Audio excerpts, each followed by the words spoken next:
drones if you need to. So it's basically taking out the individual drones. Would be a way of doing it. Yeah, or you can jam the signal. Now, that can be problematic, not in terms of the technology to jam it, but of course you need guaranteed communications for the aircraft as well. Because again, one of the things which has happened since 9/11 is if an aircraft coming into the UK loses comms, then that launches the quick reaction alert aircraft in case it were to be a rogue or renegade aircraft. Do you think there's an issue more widely with drones?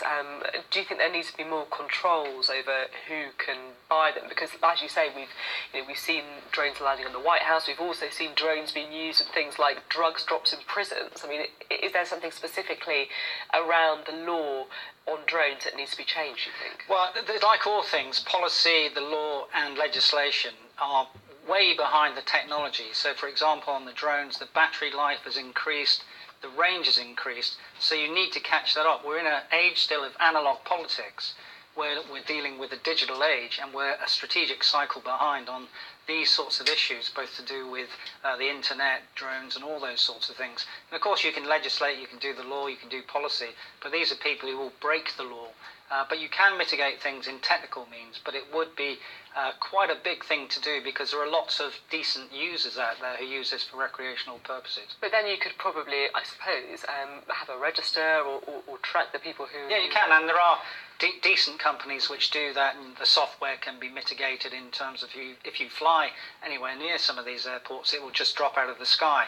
You can hack your way around that if you want to be malicious, of course. Which I guess is always the problem, is that there will always be some rogue people who are trying to cause disruption and damage as well. Who do you think is behind this attack? I mean, it's difficult to say, isn't it? But what's your kind of take? Well, I wouldn't say that this is in the terrorist sphere, neither would I say this is a state actor. So I would say this is probably something like a lone issue activist or activists. If it's activists, we'll catch them quite quickly, because rather like terrorism, if you've got more than one person involved, if you've got a sort of cell, then rather like going after people for Novichok by various use of metadata, we should be able to locate those quite quickly.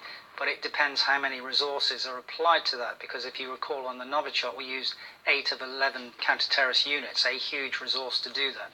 So like anything, the resources you apply will determine how quickly you catch these people. Are you surprised that no one's claimed credit for it, if it is an activist? Or?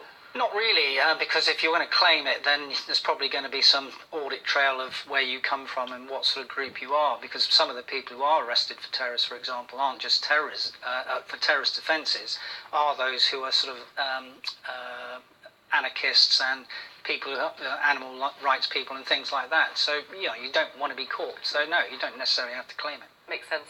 Thank you very much for your analysis on this extraordinary story that's been unfolding over the last few days. Thank you.